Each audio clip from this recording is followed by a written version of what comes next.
ট্রেনের 20টি এসি টিকিটের টাকার দাবি করে পাইপলাইনের কাজ বন্ধ করে দেওয়ার অভিযোগ তৃণমূলের বিরুদ্ধে। টাকা চেয়ে দাদাগিরি, ফলে সরকারি কাজে বাধা দিয়ে কাজ করায় শাসক দল। আলিপুরদুয়ার 1 নম্বর ব্লকের বিবেকানন্দ 1 নম্বর গ্রাম পঞ্চায়েতের 12, 152 এবং 153 নম্বর বুথের এই ঘটনায় চাঞ্চল্য। জানা গিয়েছে, বেশ কিছুদিন ধরে এলাকায় কেন্দ্রীয় জল জীবন মিশনের হর ঘর জল প্রকল্পের কাজ চলছে। সেই প্রকল্পে পাইপলাইনের জন্য জেসিবি দিয়ে রাস্তা খোঁড়ার কাজ চলছে। অভিযোগ, 153 নম্বর বুথের তৃণমূল বুথ সভাপতি ঠিকাদার কর্মীদের কাছ থেকে কাজের সূচি দেখতে চান। এমনকি কলকাতার ব্রিগেড সমাবেশে যেতে ট্রেনের এসি কামরার টিকিট দাবি করেন শাসক দলের নেতা। কাজ বন্ধ করে দেওয়ার অভিযোগও ওঠে বুথ সভাপতির বিরুদ্ধে। 3 দিন ধরে কাজ বন্ধ, ঠিক কি বলছেন ঠিকাদার সংস্থার এক কর্মী, যদিও অভিযোগ অস্বীকার করেছেন তৃণমূলের বুথ সভাপতি। যেখানে কয়েকদিন ধরে 3 দিন, আজকে দিয়ে 3 দিন।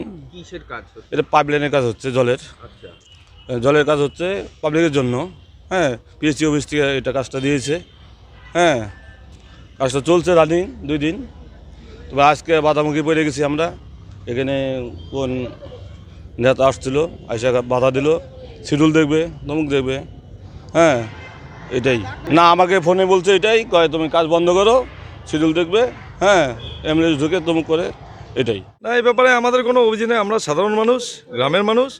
আমরা বলছি যে এখানে যে কাজটা হচ্ছে, কাজটা নির্দিষ্ট একটা সময় করলে ভালো হতো, কারণ সকালবেলা স্কুল যাতায়াত করে, ঠিক আছে। আর 2 নম্বর, এটা পাকা রাস্তা খোঁড়ার কোনো এদের মানে আমাদের কাছে যা সরকারি খবর আছে, এটা কোনো পাকা রাস্তা জেসিবি দিয়ে খোঁড়ার এদের রাইট নাই। এরা হচ্ছে ম্যানুয়াল কোদাল দিয়ে খুলবে।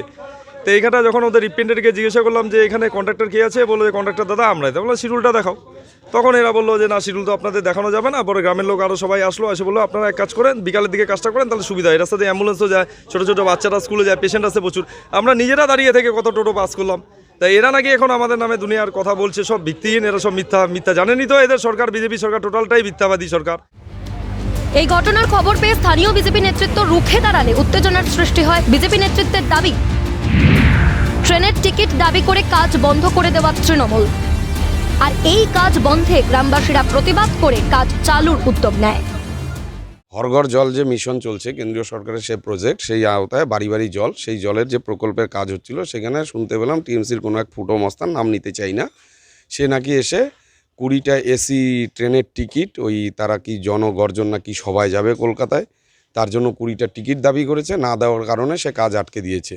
তো স্বাভাবিকভাবে গ্রামবাসী খেপে গিয়েছে। আমরা ভারতীয় জনতা পার্টি বিরোধী দলে রয়েছি, আমাদের এখানে পঞ্চায়েত রয়েছে, আমাদের একটা নৈতিক কর্তব্য এবং দায়িত্ব রয়েছে যাতে উন্নয়নমূলক কাজ কোনো ফুটো মস্তান বা গুন্ডা বা তার দ্বারা বন্ধ না যে হয়ে যায়, সেটা প্রতিবাদ করা এবং সেই কাজটাকে চালু করা, সেই স্বার্থেই আমরা সবাই এগিয়ে এসেছি এবং কাজটাকে পুনরায় চালু করার জন্য আমরা এখানে কথা বলছি।